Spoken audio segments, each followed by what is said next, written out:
ನಮಸ್ಕಾರ, ನಾನು ಪೃಥ್ವಿರಾಜ್ ಹಾರನಹಳ್ಳಿ. ದೇಶದಲ್ಲಿ ಇಂದಿನಿಂದ 5G ಯುಗ ಆರಂಭಗೊಂಡಿದೆ.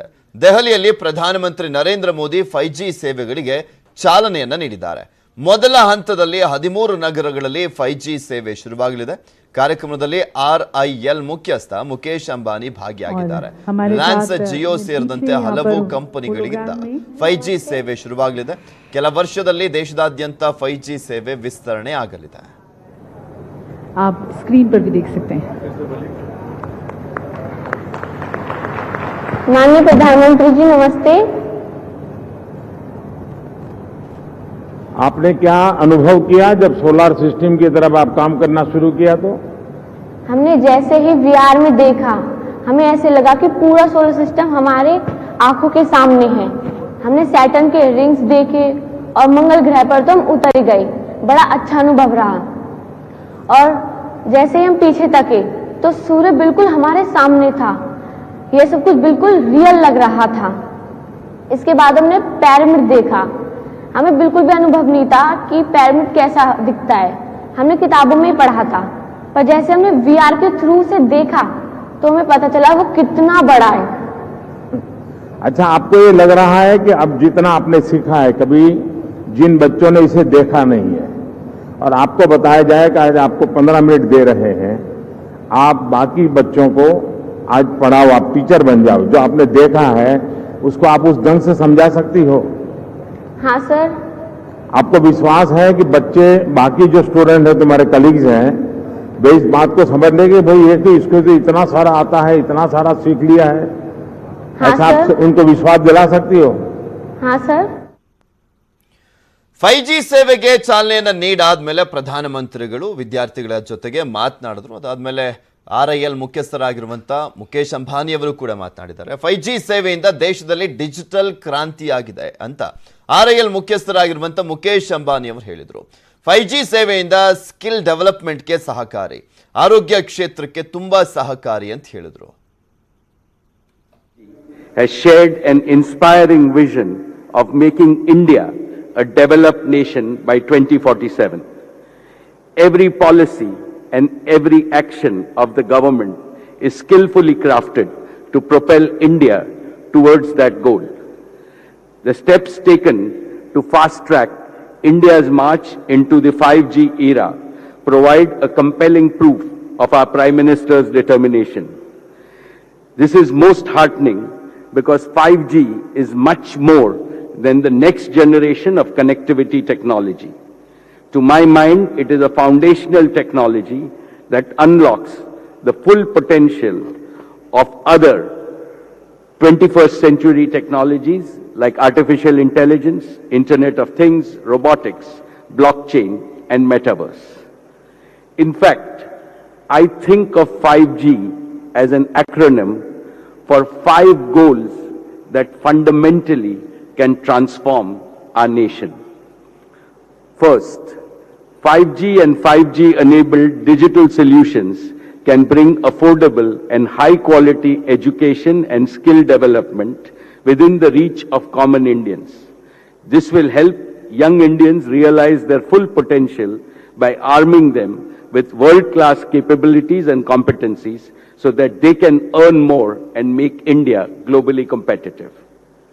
Second, 5G can affordably deliver high-quality healthcare to rural and remote areas by turning existing hospitals into smart hospitals without much additional investment. This will make services of the best doctors digitally available anywhere in India, dramatically improve the speed and accuracy of diagnostics, and enable real-time clinical decision-making. All this will enhance local है.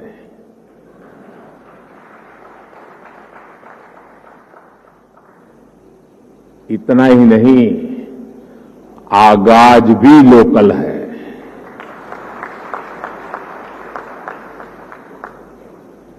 आज 21वीं सदी के विकसित होते भारत के सामर्थ्य का, उस सामर्थ्य को देखने का, उसके प्रदर्शन का एक विशेष दिवस है. आजादी के अमृत महोत्सव के इस ऐतिहासिक कालखंड में 1 अक्टूबर 2022 ये तारीख इतिहास में दर्ज होने वाली है।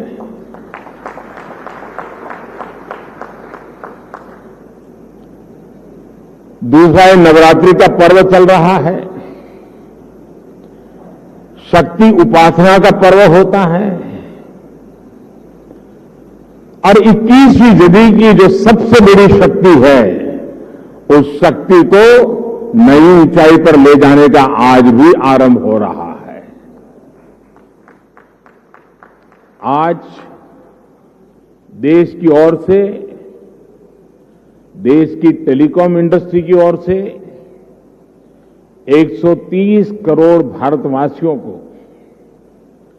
5G के तौर पर एक शानदार उपहार मिल रहा है। 5G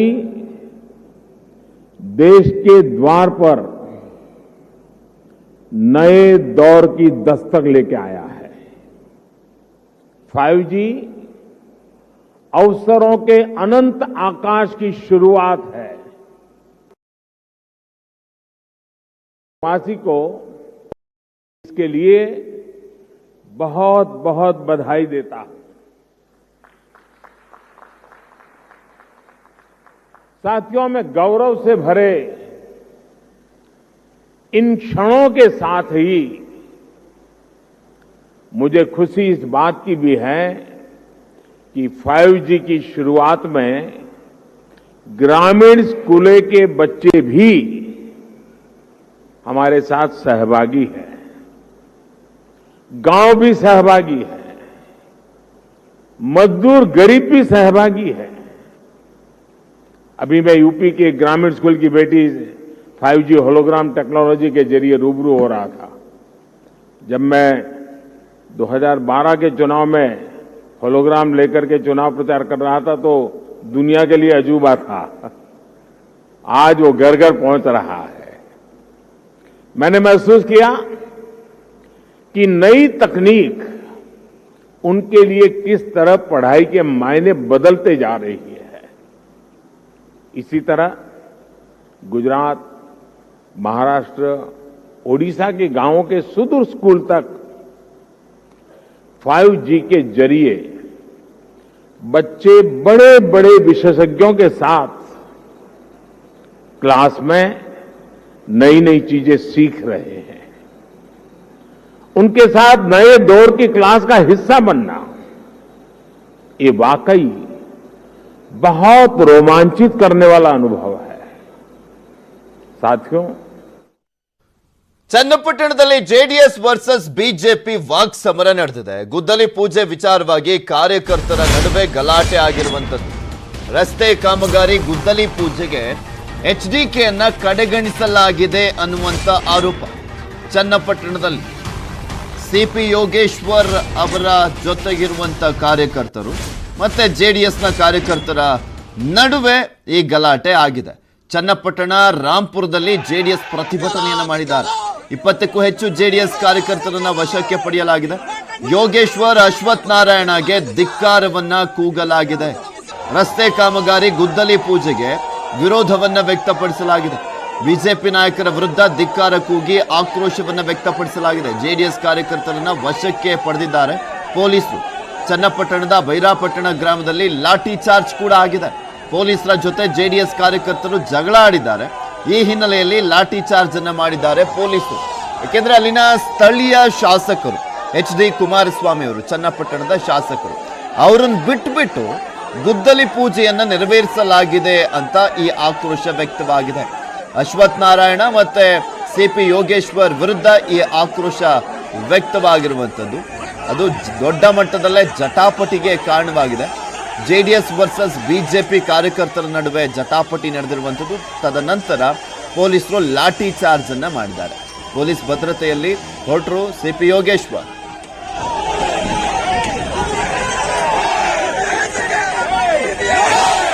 ಇನ್ವಿಟೇಷನ್ ಮಾಡಿದ್ದೀವಿ, ಅವ್ರನ್ನ ಕರೆದಿದ್ದೀವಿ, ಅವರು ಕೂಡ ಭಾಗವಹಿಸಿ ಅಂತ ಹೇಳಿದ್ದೀವಿ, ಅವ್ರ ಅಧ್ಯಕ್ಷತೆಯಲ್ಲೇ ಮಾಡ್ತಾಯಿದ್ದೀವಿ. ನಾನು ಹೇಳೋದೇನೆಂದರೆ ಅಭಿವೃದ್ಧಿ ಕೆಲಸ ಮಾಡಲಿಕ್ಕೆ ಈ ರೀತಿ ತೊಂದರೆ ಕೊಡೋದು ಅವ್ರಿಗೂ ಶೋಭೆ ಇಲ್ಲ. ಚುನಾವಣೆ ಬರ್ತವೆ, ಚುನಾವಣೆ ಹೋಗ್ತವೆ, ಚುನಾವಣೆಯಲ್ಲಿ ಸೆಣಸಾಡೋಣ. ಆದರೆ ಈ ತಾಲೂಕು ಅಭಿವೃದ್ಧಿಯಲ್ಲಿ ಭಾಳ ಹಿಂದೆ ಇರೋದ್ರಿಂದ ಆ ಕೆಲಸ ಮಾಡುವಾಗ ಅವರು ಸಹಕಾರ ಕೊಡಬೇಕು. ಯಾರೋ 4 ಜನ ಕಳಿಸಿ ಕಾರ್ಯಕರ್ತರ ಮುಖಾಂತರ ಇದೇನು ಘೋಷಣೆ ಕೂಗಿಸೋದ್ರಿಂದ ಇದು ಅವರ ವ್ಯಕ್ತಿತ್ವಕ್ಕೆ ಧಕ್ಕೆ ಹೊರತು ತಾಲೂಕಿನ ಅಭಿವೃದ್ಧಿಗೆ ಪೂರಕವಾಗುವುದಿಲ್ಲ. ಆ ದೃಷ್ಟಿಯಿಂದ ಇವತ್ತು ಇದನ್ನು ಚಾಲನೆ ಕೊಡಲೇಬೇಕಾದಂಥ ಅವಶ್ಯಕತೆ, ಅನಿವಾರ್ಯತೆ ಇತ್ತು. ಪ್ರೋಟೋಕಾಲ್ ಅಂತಾರೆ, ಅವ್ರನ್ನ ಅಧ್ಯಕ್ಷತೆ ಹಾಕಿದ್ದಾರಲ್ಲ. ಈಗ ಪ್ರೋಟೋಕಾಲ್ ಮಾಡೋರು ನಾವಲ್ಲ, ಅದನ್ನು ಜಿಲ್ಲಾಧಿಕಾರಿಗಳ ಕಚೇರಿಯಲ್ಲಿ ಪ್ರೋಟೋಕಾಲ್ ಕಮಿಟಿ ಇದೆ, ಅವರು ಮಾಡ್ತಾರೆ. ಅದ್ರ ಪ್ರಕಾರ ಅವ್ರನ್ನ ಕರೆದಿದ್ದಾರೆ. ಜಿಲ್ಲಾ ಉಸ್ತುವಾರಿ ಸಚಿವರು ಟೈಮ್ ಕೊಟ್ಟಿದ್ದಾರೆ, ನಾನು ಬಂದಿದ್ದೀನಿ. ಹಂಗಾಗಿ ಇವತ್ತು ಚಾಲನೆ ಕೊಟ್ಟಿದ್ದೀವಿ. ಜಿಲ್ಲಾ ಉಸ್ತುವಾರಿ ಸಚಿವರು ಮುಂದೆ ಬರ್ತೀನಿ ಅಂತ ಹೇಳಿದ್ದಾರೆ. ಇದೇ ವಿಚಾರಕ್ಕೆ ಸಂಬಂಧಪಟ್ಟಂತೆ ಮಾತಾಡಲಿಕ್ಕೆ ನಮ್ಮ ಜೊತೆ ಚನ್ನಪಟ್ಟಣದ ಬಿಜೆಪಿ ನಾಯಕರಾಗಿರುವಂತ ಜಯಕುಮಾರ್ ಅವರು ದೂರವಾಣಿ ಸಂಪರ್ಕದಲ್ಲಿ ಜಾಯಿನ್ ಆಗ್ತಾರೆ. ನಮಸ್ಕಾರ ಜಯಕುಮಾರ್ ಅವರೇ. ನಮಸ್ತೆ ಸರ್. ನಮಸ್ತೆ. ಏನ್ HDKನ ಕರೆದಿರ್ಲಿಲ್ವಾ ಈ ಸಮಾರಂಭಕ್ಕೆ, ಗುದ್ದಲಿ ಪೂಜೆ? ಸರ್, ಇದು CP ಯೋಗೇಶ್ವರ್ ಅವರು ಮುಖ್ಯಮಂತ್ರಿಗಳ ಹತ್ರ ಚನ್ನಪಟ್ಟಣ ತಾಲೂಕಿನ ಗ್ರಾಮೀಣ ಭಾಗದ ರಸ್ತೆಗಳ ಅಭಿವೃದ್ಧಿ ದೃಷ್ಟಿಯಿಂದ ಒಂದು 50 ಕೋಟಿ ರೂಪಾಯಿ ವಿಶೇಷ ಅನುದಾನವನ್ನ ಬಿಡುಗಡೆ ಮಾಡ್ತಿದ್ವಿ. ಆ ಸಂದರ್ಭವಾಗಿ ಆ ವಿಚಾರವಾಗಿ ಮನೆ ಉಸ್ತುವಾರಿ ಸಚಿವರಂತ ಅಶ್ವಥ್ ನಾರಾಯಣ ಅವರು ಇವತ್ತು ದಿನಾಂಕ ನಿಗದಿಪಡಿಸಿದ್ರು. ಪ್ರೋಟೋಕಾಲ್ ಪ್ರಕಾರ ನಮ್ಮ ಮಾನ್ಯ ಶಾಸಕರು ಕುಮಾರಸ್ವಾಮಿ ಅವರು ಅಧ್ಯಕ್ಷತೆ ವಹಿಸಬೇಕು. ಉದ್ಘಾಟನೆಯನ್ನ ಅಶ್ವಥ್ ನಾರಾಯಣ ಅವರು ಮಾಡ್ಬೇಕಿತ್ತು. ಹಾಗಾಗಿ ಪ್ರೋಟೋಕಾಲ್ ಪ್ರಕಾರ ಸರ್ಕಾರ ಏನ್ ಸುತ್ತೋಲೆ ನಮ್ಮ ಜಿಲ್ಲಾಧಿಕಾರಿಗಳ ಪ್ರೋಟೋಕಾಲ್ ಪ್ರಕಾರ ನಾವು ಕಾರ್ಯಕ್ರಮ ಅರೇಂಜ್ ಮಾಡಿದ್ವಿ. ಕುಮಾರಸ್ವಾಮಿ ಅವರು ಈ ಕಾರ್ಯಕ್ರಮಕ್ಕೆ ಬರ್ಲಿಲ್ಲ, ಅವ್ರ ಅನುಪಸ್ಥಿತಿ ಅಷ್ಟೇ. ಪ್ರೋಟೋಕಾಲ್ ಮೇಂಟೈನ್ ಮಾಡಿ ಕಾರ್ಯಕ್ರಮನ ಸರ್ಕಾರದ ಕುಮಾರಸ್ವಾಮಿ ಅವ್ರನ್ನ. ಹೌದು ಸರ್, ಹೌದು. ನಮ್ಮ ಇನ್ವಿಟೇಷನ್ ಅಲ್ಲಿ ಅವ್ರ ಹೆಸರು ಕೂಡ ಪ್ರಿಂಟ್ ಮಾಡಿ ಮುದ್ರಣ ಮಾಡಿ ಮಾನ್ಯ ಯೋಗೇಶ್ವರ್ ಅವರು ಒಂದು ವೇದಿಕೆಯಲ್ಲೂ ಸಹ ಬಹಿರಂಗವಾಗಿ ಅವ್ರನ್ನ ನೀವು ಬನ್ನಿ ಜೊತೆಗೆ ಅಭಿವೃದ್ಧಿ ಕೆಲಸ ಮಾಡೋಣ ಅಂತ ಹೇಳಿ ಆಹ್ವಾನ ಕೂಡ ಮಾಡಿದ್ರು. ಆದ್ರೆ ಇಲ್ಲಿ ಏಕಾಏಕಿ ಅವ್ರು ಬರದೇ ಇರೋ ಕಾರಣ ಇಟ್ಕೊಂಡು ಕಾರ್ಯಕರ್ತನ ಬಿಟ್ಕೊಂಡು ಹೊರಗಡೆಯಿಂದ ಕಾರ್ಯಕರ್ತನ ಕರ್ಕೊಂಡು ಗಲಾಟೆ ಮಾಡಿ. ಅಲ್ಲ, ಆ ಕ್ಷೇತ್ರದಲ್ಲಿ CP ಯೋಗೇಶ್ವರ್ ವರ್ಸಸ್ HDK ಇರುವಂತದ್ದು ಗೊತ್ತು. ಆದ್ರೆ ಈಗ ದೊಡ್ಡ ಮಟ್ಟದಲ್ಲಿ ಘರ್ಷಣೆ, ವಾಕ್ಸಮರ, ವಾಗ್ದಾಳಿ ಕಾರಣವಾಗಿರುವಂತದ್ದು ಅಶ್ವಥ್ ನಾರಾಯಣ ವರ್ಸಸ್ HD ಕುಮಾರಸ್ವಾಮಿ ಅವರ ನಡುವೆ. ಅವ್ರು ಬರ್ತಾರೆ ಅಂತ ಇವ್ರು ಬರ್ತಾರೆ ಅಂತ ಅವರು ಇಬ್ರು ಬರ್ಲಿಲ್ವಾ ಈ ಕಾರ್ಯಕ್ರಮಕ್ಕೆ? ಆ ಕಾರಣಕ್ಕೋಸ್ಕರ ಕಾರ್ಯಕ್ರಮಕ್ಕೆ ಅಶ್ವಥ್ ನಾರಾಯಣ ಅವ್ರಿಗೂ ಆಹ್ವಾನ ಇತ್ತು, ಅವರೇ ಡೇಟ್ ನಿಗದಿ ಮಾಡಿದ್ದು. ಅಲ್ಲ ಅದೇ ಅವರು ಬರ್ಲಿಲ್ಲ, ಅದೇ ಅವ್ರು ಬಂದಿಲ್ಲ. ಮುಖ್ಯಮಂತ್ರಿ ಕುಮಾರಸ್ವಾಮಿ ಅವರು ಕೂಡ ಬರ್ಲಿಲ್ಲ. ಅದೇ ಅವ್ರು ಬರ್ತಾರೆ ಅಂತ ಇವ್ರು ಬರ್ತಾರೆ ಅಂತ ಇವರಿಬ್ರು ಆ ಕಾರಣಕ್ಕೋಸ್ಕರನೇ ಬರ್ಲಿಲ್ವಾ? ಹೌದು ಸರ್. ನಮ್ ಚನ್ನಪಟ್ಟಣ ತಾಲೂಕಿನಲ್ಲಿ ಸರ್ ಕಳೆದ 4 ವರ್ಷದಿಂದ ಯಾವುದೇ ಕಾರ್ಯಕ್ರಮಗಳಿಗೆ ಸರ್ಕಾರ ಪ್ರತಿನಿಧಿಗಳು ಬರಲ್ಲ. ಯಾಕೆ ಅಂತ ಹೇಳಿದ್ರೆ ಇಲ್ಲಿ ಕಾರ್ಯಕ್ರಮ ಆಯೋಜನೆ ಮಾಡುವಾಗ ನಮ್ಮ ಶಾಸಕರು ಯಾವುದೇ ಪ್ರೋಟೋಕಾಲ್ ಕೂಡ ಮೇಂಟೈನ್ ಮಾಡೋದಿಲ್ಲ, ಯಾರನ್ನೂ ಆಹ್ವಾನ ಕೂಡ ಮಾಡಲ್ಲ, ಒಂದು ಇನ್ವಿಟೇಷನ್ ಕೂಡ ಹೊಡ್ಸಲ್ಲ. ಇದೇ ಮೊದಲನೇ ಬಾರಿಗೆ ಇನ್ವಿಟೇಷನ್ ಹೊಡಿಸಿ ಸರ್ಕಾರಿ ಕಾರ್ಯಕ್ರಮ ಮಾಡ್ತಾ ಇರೋದು. ಅಲ್ಲ, ಈ ಮಾಹಿತಿ JDS ಕಾರ್ಯಕರ್ತರಿಗೆ ಇರ್ಲಿಲ್ವಾ? ಅಲ್ಲಿ ಇತ್ತು ಸರ್, ಇತ್ತು. ಇದು ಕಳೆದ ಆಹ್ವಾನ ಬಂದಿಲ್ಲ ಅನ್ನೋದ್ರ ಬಗ್ಗೆ ಇದೆ ಸರ್. ಅವ್ರು ಹೇಳ್ತಾರೆ ಇವ್ರು ಆಹ್ವಾನನೇ ಕೊಟ್ಟಿಲ್ಲ ಅಂತ. ಸರ್ ಇಲ್ಲ ಸರ್, ಈಗ ಈ ಪ್ರೋಟೋಕಾಲ್ ಮಾಡೋದು ಯಾರು ಸರ್? ಜಿಲ್ಲಾಡಳಿತ. ಜಿಲ್ಲಾಡಳಿತ ಮಾಹಿತಿ ಕೊಡದೇ ಕಾರ್ಯಕ್ರಮ ಮಾಡಕ್ಕಾಗತ್ತ ಸರ್? ಎಲ್ಲಾ ಈ ಸಿಸ್ಟಮ್ಯಾಟಿಕ್ ಸರ್ಕಾರದ ಏನು ಪ್ರೋಟೋಕಾಲ್ ಇದೆ ಆ ಪ್ರಕಾರನೇ ಕಾರ್ಯಕ್ರಮ ಮಾಡಿದೀವಿ. ಅವ್ರು ಬರ್ದೇ ಇರೋದಕ್ಕೆ ಇಲ್ಲೇನೋ ಯೋಗೇಶ್ವರ್ ಅವ್ರೇನಾದ್ರು ಒಂದಷ್ಟು ಹೆಸರು ಮಾಡ್ಬಿಡ್ತಾರೆ ಕಾರ್ಯಕ್ರಮ ಮಾಡಿ ಅಂತ ಹೇಳಿ ಹೊಟ್ಟೆ ಕಿಚ್ಚೆ ಕುಮಾರಸ್ವಾಮಿ ಅವರು ಬಿಜೆಪಿಯವರು ಸಹಜವಾಗಿ ಇದನ್ನ ಆರೋಪ ಮಾಡಲೇಬೇಕು. ಥ್ಯಾಂಕ್ ಯು ಜಯಕುಮಾರ್ ಅವರೇ, ನ್ಯೂಸ್ 18 ಜೊತೆ ಮಾತನಾಡಿದಕ್ಕೆ. Welcome back. ಕಳ್ಳತನ ಮಾಡಿದ್ದಾನೆ ಅಂತ ದಲಿತ ಬಾಲಕನ ಮೇಲೆ ಹಲ್ಲೆಯನ್ನ ಮಾಡಲಾಗಿದೆ. ಚಿಕ್ಕಬಳ್ಳಾಪುರದ ಚಿಂತಾಮಣಿ ತಾಲೂಕಿನ ಕೆಂಪದಯನಹಳ್ಳಿಯಲ್ಲಿ ಈ ಒಂದು ಘಟನೆ ನಡೆದಿರುವಂಥದ್ದು. ಕಳ್ಳತನ ಮಾಡಿದ್ದಾನೆ ಅಂತ ಬಾಲಕನನ್ನ ಕಂಬಕ್ಕೆ ಕಟ್ಟಿ ಹಲ್ಲೆಯನ್ನ ಮಾಡಲಾಗಿದೆ. ನಾರಾಯಣಸ್ವಾಮಿ, ನವೀನ್, ಹರೀಶ್ ದೊಡ್ಡೇಗೌಡರಿಂದ ಹಲ್ಲೆ ಮಾಡಲಾಗಿರುವಂಥದ್ದು. 10 ಜನರ ವಿರುದ್ಧ ಹಲ್ಲೆ, ಜಾತಿ ನಿಂದನೆ ಪ್ರಕರಣದಡಿ ಕೇಸನ್ನ ದಾಖಲು ಮಾಡಲಾಗಿದೆ. ಕಿವಿ ಓಲೆ ಕದ್ದಿದ್ದಾನೆ ಅಂತ ಬಾಲಕನನ್ನ ಎಳೆದು ತಂದು ಹಲ್ಲೆಯನ್ನ ಮಾಡಲಾಗಿದೆ ಅಂತ ಹೇಳಲಾಗ್ತಾ ಇದೆ. ಹಲ್ಲೆಯ ನಂತರ ಚಿಂತಾಮಣಿ ಸಾರ್ವಜನಿಕ ಆಸ್ಪತ್ರೆಯಲ್ಲಿ ಚಿಕಿತ್ಸೆ ನೀಡಲಾಗಿದೆ. ಚಿಂತಾಮಣಿ ಗ್ರಾಮಾಂತರ ಪೊಲೀಸ್ ಠಾಣಾ ವ್ಯಾಪ್ತಿಯಲ್ಲಿ ಘಟನೆ ನಡೆದಿದೆ. ಸೆಪ್ಟೆಂಬರ್ 29 ರಾತ್ರಿ 9:30ಕ್ಕೆ ನಡೆದಂತ ಘಟನೆ ತಡವಾಗಿ ಬೆಳಕಿಗೆ ಬಂದಿದೆ.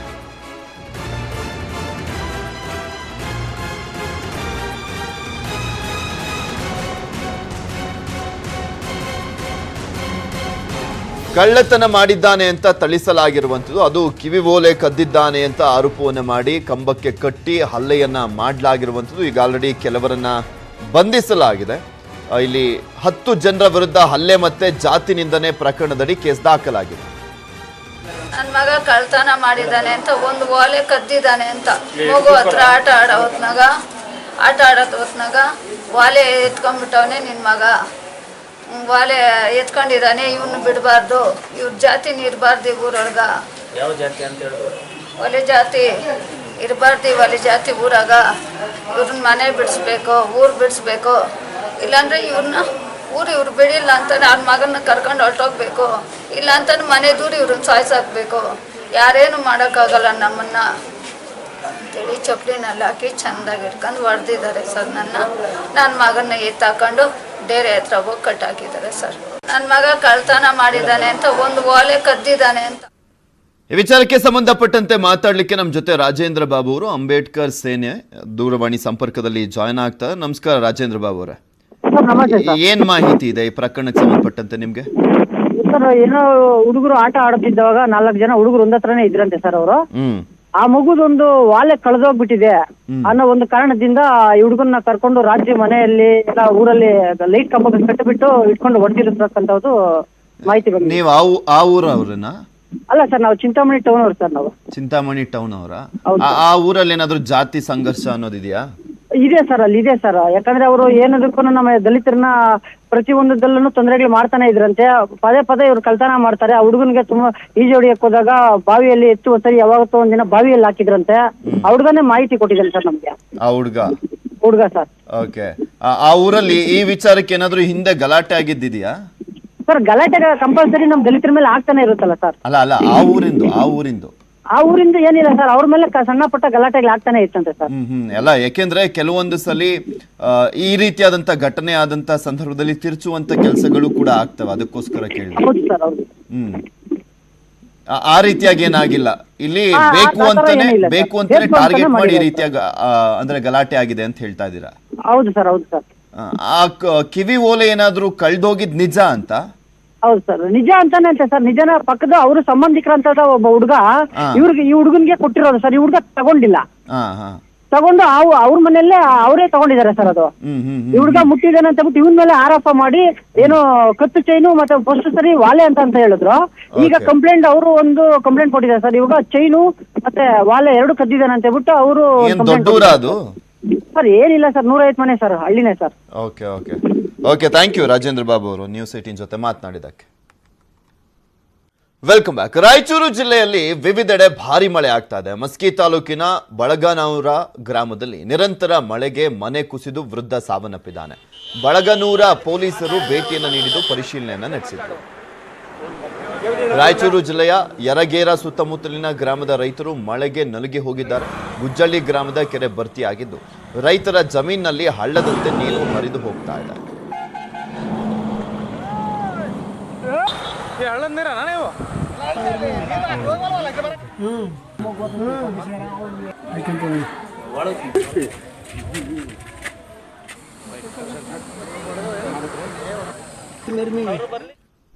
ಕೊಪ್ಪಳದಲ್ಲೂ ಕೂಡ ಸಾಕಷ್ಟು ಮಳೆ ಸುರಿತಾ ಇರುವಂತದ್ದು. ಶಿವಪುರ ಗ್ರಾಮದಲ್ಲಿ ಹಳ್ಳ ಕೊಳ್ಳಗಳು ತುಂಬಿ ಹರಿತಾ ಇದೆ. ಸೇತುವೆ ಮೇಲೆ ನೀರು ಹರಿತಾ ಇದ್ರು ಕೂಡ ಬೈಕ್ ತಳ್ಳಿಕೊಂಡು ಜನರು ಹೋಗ್ತಿದ್ದಾರೆ. ಈಗಾಗಲೇ ಇಬ್ಬರು ಬೈಕ್ ತಳ್ಕೊಂಡು ಹೋಗುವಂತ ಸಂದರ್ಭದಲ್ಲಿ ನೀರು ಪಾಲಾಗಿರುವಂಥದ್ದು. ಯಾಕೆ ಕೆಲವೊಬ್ಬರಂತೂ ಹುಚ್ಚಾಟ ಮಾಡ್ತಾರೆ, ತುಂಬಾ ಫೋರ್ಸ್ ಆಗಿ ಹೋಗ್ಬೇಕಾದ್ರೂ ಕೂಡ ಏನೋ ದೊಡ್ಡ ಸಾಹಸ ಮಾಡ್ತೀವಿ ಅನ್ನೋ ರೀತಿಯಲ್ಲಿ ಹೋಗಿ ಆ ಬೈಕು ಕೊಚ್ಕೊಂಡು ಹೋಗಿದೆ. ಕೆಲವೊಂದು ಕಡೆ ಆ ಬೈಕಿನ ಜೊತೆ ಆ ಸವಾರ ಕೂಡ ಕೊಚ್ಕೊಂಡು ಹೋಗಿರುವಂಥ ಸಾಕಷ್ಟು ಘಟನೆಗಳನ್ನ ತೋರಿಸ್ತಾ ಇದ್ರು ಕೂಡ ಪದೇ ಪದೇ ಆ ತಪ್ಪನ್ನ ಮಾಡ್ತಾನೆ ಇದೆ.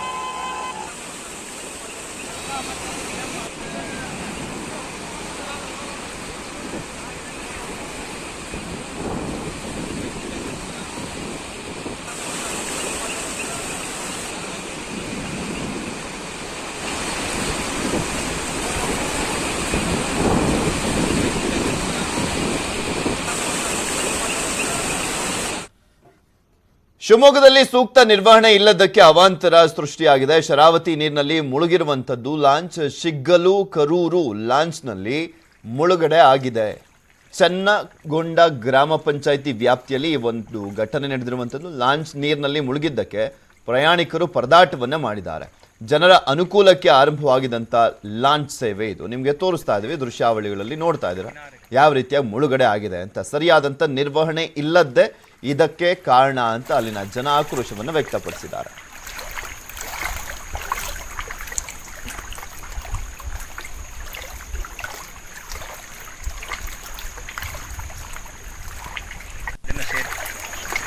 किनारे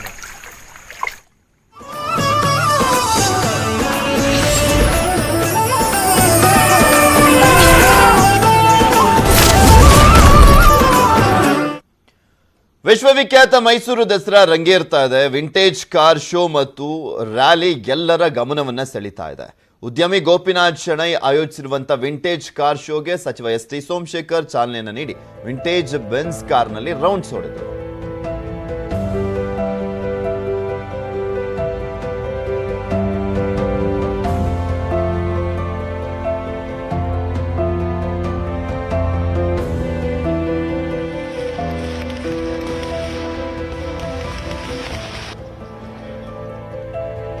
ಇದೇ ವಿಚಾರಕ್ಕೆ ಸಂಬಂಧಪಟ್ಟಂತೆ ಅಲ್ಲೊಂದು ಪ್ರತ್ಯಕ್ಷ ವರದಿಯನ್ನ ಕೊಟ್ಟಿದ್ದಾರೆ ನಮ್ಮ ಪ್ರತಿನಿಧಿ, ನೋಡ್ಕೊಂಬೋಣ. ಮೈಸೂರು ದಸರಾ ಅಂದ್ರೇನೆ ಹಾಗೆ, ಹೊಸದುಗಳ ನಡುವೆ ಹಳೇದು ಸಾಕಷ್ಟು ಆಕರ್ಷಣೆ ಆಗ್ತದೆ.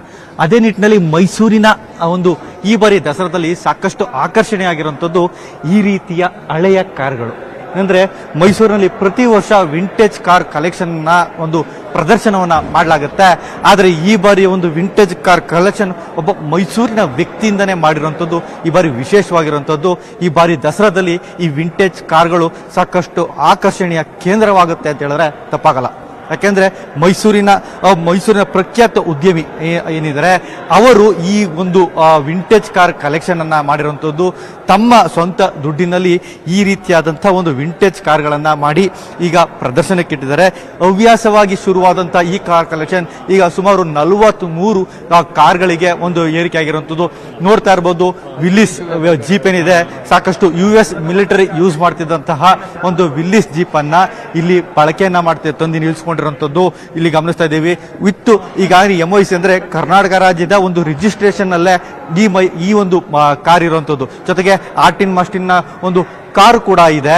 ಇದು ಕೂಡ ಸಾಕಷ್ಟು ಹಳೆಯ ಕಾರ್ ಆಗಿರುವಂತದ್ದು. ಈ ರೀತಿಯಾಗಿ ತಮ್ಮ ಒಂದು ಕಾರ್ ಕ್ರೇಜ್ ಏನಿದೆ, ಜೊತೆಗೆ ಕಾರು ಪ್ರೀತಿ ಏನಿದೆ, ಈ ಹಿಂದೆ ತಮ್ಮ ಕುಟುಂಬಸ್ಥರು ಬಳಸ್ತಿದ್ದಂತ ಕಾರಿನ ಒಂದು ಆಕರ್ಷಣೆ ಅವರಲ್ಲೇನಿತ್ತು, ಆ ಆಕರ್ಷಣೆಯನ್ನ ಅದರಿಂದ ಒಲವಿನಿಂದಾಗಿ ಈ ರೀತಿಯ ಕಾರ್ ಕಲೆಕ್ಷನ್ ಅನ್ನ ಇಲ್ಲಿ ಮಾಡಿರುವಂತದನ್ನ ನಾವು ಗಮನಿಸ್ತಾ ಇದೀವಿ. 4ಕ್ಕೂ ಅಧಿಕವಾದ ಕಾರ್ಗಳನ್ನ ನೇರವಾಗಿ ರಾಯಲ್ ಫ್ಯಾಮಿಲಿಗಳಿಂದ, ಭಾರತದ ಪ್ರಖ್ಯಾತ ರಾಯಲ್ ಫ್ಯಾಮಿಲಿಗಳಂತ ಗುರುತಿಸಿಕೊಳ್ತಾರೆ, ಆ ಒಂದು ರಾಯಲ್ ಫ್ಯಾಮಿಲಿಗಳಿಂದನೂ ಕೂಡ ಈ ಕಾರ್ಗಳನ್ನ ತರಿಸ್ಕೊಂಡಿರುವಂತದ್ದು.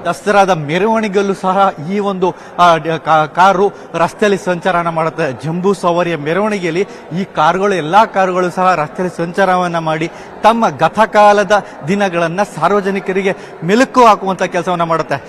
ಈಗ ನಾವು ನೋಡ್ತಾ ಇರುವಂತ ಒಂದು ದ್ವಿಚಕ್ರ ವಾಹನ ಏನಿದೆ, ಇದು ನಮ್ಮ ಭಾರತೀಯರ ಒಂದು ಕಡೆ ಪ್ರೀತಿಯ ಒಂದು ಮಾಸ್ಟರ್ ಅಂತಾನೆ ಕರೆಸ್ಕೊಳ್ಳುವಂತಹ ರಾಯಲ್ ಎನ್ಫೀಲ್ಡ್ ನ ಒಂದು ಗಾಡಿ. ಏನಂದ್ರೆ ರಾಯಲ್ ಎನ್ಫೀಲ್ಡ್ ತಾನು ಮೊದಲ ಬಾರಿಗೆ ಏನು 2 ವೀಲರ್ ಗಾಡಿಯನ್ನ ಒಂದು ಮ್ಯಾನುಫ್ಯಾಕ್ಚರ್ ಮಾಡ್ತು 1920 ಮಾಡಲು. ಈಗಲೂ ಕೂಡ ಈ ಗಾಡಿಯನ್ನ ವಿತ್ ಡಾಕ್ಯುಮೆಂಟೇಶನ್ ಸಹಿತ ಈ ಗಾಡಿಯನ್ನ ಅವರು ಇಲ್ಲಿ ಇಟ್ಕೊಂಡಿರುವಂತದ್ದು. ಯಾಕೆಂದ್ರೆ ಈಗಲೂ ಕೂಡ ಈ ಗಾಡಿ ಚಾಲ್ತಿಯಲ್ಲಿದೆ. ಈ ಗಾಡಿಗೆ ಈಗಲೂ ಕೂಡ RTO ಪರ್ಮಿಷನ್ ಇದೆ. ಎಲ್ಲೂ ಕೂಡ ರಸ್ತೆಯಲ್ಲಿ ಚಲಿಸುವಷ್ಟು ಅದನ್ನ ಸುಸ್ಥಿತಿಯಲ್ಲಿ ಇಟ್ಕೊಂಡಿರುವಂತದ್ದು. 70ರ ದಶಕದಲ್ಲಿ ಸಾಕಷ್ಟು ಜನಮನೆಯನ್ನು ಗಳಿಸಿದಂತಹ ರಾಜ್ದೂತ್ ಇರ್ಬೋದು ಅಥವಾ ಜಾವಾ ಗಾಡಿಗಳಿರ್ಬೋದು, ಸಾಕಷ್ಟು ಪವರ್ನ ಈ ಒಂದು ಬೈಕ್ಗಳು ಒಂದು ಪವರ್ ಜನರೇಟ್ ಮಾಡ್ತಿತ್ತು. ತನ್ನ ವಿಂಟೇಜ್ ಕಲೆಕ್ಷನ್ ಮೂಲಕ ಮತ್ತೆ ರೀಲಾಂಚ್ ಆದ ಜಾವಾ ಗಾಡಿಯು ಕೂಡ ಇಲ್ಲಿ ಇರುವಂತದ್ದು. ದಸರೆ ಅಂತಂದ್ರೆ ಒಂದು ಪರಂಪರೆ, ಜೊತೆಗೆ ದಸರೆ ಅಂತಂದ್ರೆ ಒಂದು ಹಳೆಯದು, ಜೊತೆಗೆ ತನ್ನ ಒಂದು ಗತಕಾಲ ಏನಿದೆ ಆ ಗತಕಾಲದ ವೈಭವನ್ನ ಇಡೀ ಒಂದು ಕಾರ್ ಕಲೆಕ್ಷನ್ ಏನಿದೆ, ಕಾರ್ ಕಲೆಕ್ಷನ್ ಮೂಲಕ ಜನರಿಗೆ ತಲುಪಿಸುವಂತ ಒಂದು ಕೆಲಸವನ್ನ ಮಾಡ್ಲಾಗ್ತಿರುವಂತದ್ದು. ಕ್ಯಾಮ್ರಾ ಪರ್ಸನ್ ರಾಯ್ಡು ಜೊತೆ ದಿವ್ಯಾ ಟಿವಿ, ನ್ಯೂಸ್ 18 ಕನ್ನಡ, ಮೈಸೂರು.